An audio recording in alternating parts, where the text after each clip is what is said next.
Un adieu à cet acteur qui était donc Michel Blanc cet après-midi qu'on vit ensemble sur France Info. Un acteur, Isabelle, très populaire au sens noble, hein, vraiment. Ah oui, puis c'est un acteur finalement, c'est le mec d'à côté, c'est un mec comme nous en fait. C'est quelqu'un qui malgré cette grande popularité est resté quelqu'un de très simple. Ouais. Il a des origines très simples. Hein. Son papa, il est déménageur, sa mère, elle est dactylographe. Et donc je pense qu'il y a un rapport très, très proche. Il nous a tant fait rire aussi. Ouais. Et d'ailleurs, son personnage culte de Jean-Claude Duss est carrément entré dans notre culture. Déjà, un Jean-Claude Duss, oui, c'est un nom commun. C'est un nom commun. C'est le gars un peu loser. Voilà, c'est un Jean-Claude Duss. Très attachant. Mais aussi. Très attachant aussi. Et puis cette expression sur un malentendu, ça peut marcher, mais qui ne l'a pas utilisée?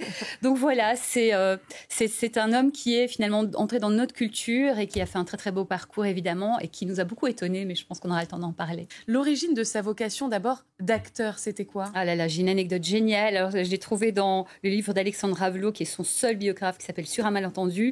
Alors, ça naît d'une injustice. On est en 1959, le petit Michel a 7 ans et on prépare la fête de fin d'année de l'école. Et là, il décide de faire un spectacle. Il y a un spectacle qui va se faire, il y aura 2 rôles.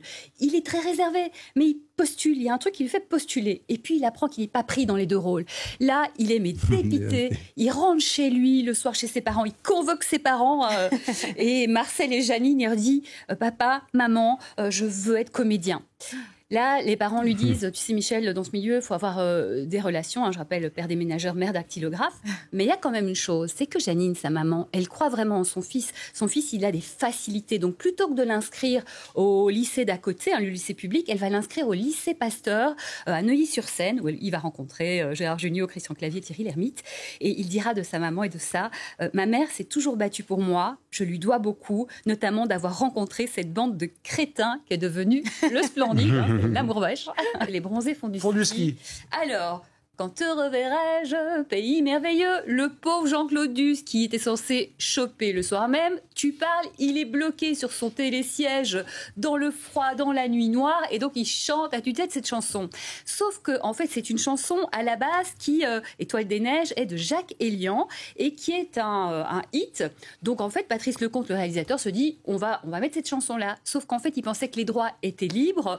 Ils n'étaient pas libres, il fallait payer beaucoup d'argent. Et le réalisateur dit, je ne paierai pas tout cet argent. Qu'est-ce qu'il fait? Il appelle son copain Pierre Bachelet, qui en quelques heures crée cette mélodie, Quand te reverrai-je, pays merveilleux. Voilà. Et donc, si on regarde bien, finalement, le lipping de cette chanson, on le voit de loin, eh bien, ça ne correspond pas tout à fait parce que Michel Blanc a dû effectivement réenregistrer avec cette nouvelle version. Il y a des acteurs qui restent coincés toute leur vie dans un rôle alors qu'ils aimeraient en sortir. Et lui, il a eu cette chance de pouvoir en sortir, et grâce à Bertrand Blier, qui a réussi à voir toutes ces dimensions dramatiques. En 86, dans Tenue de soirée. Exactement, pour lequel il va obtenir le prix d'interprétation à Cannes. Rama Toulaye Diop, ça fait 15 ans qu'ils sont ensemble. Ouais.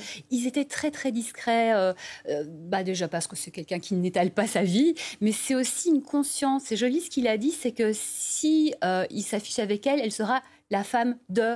Or, cette dame qui vient du Sénégal, qui est arrivée en France, qui a d'abord travaillé comme directrice financière, en fait, elle avait un rêve, c'est de devenir styliste, et elle est devenue styliste, elle a monté sa marque.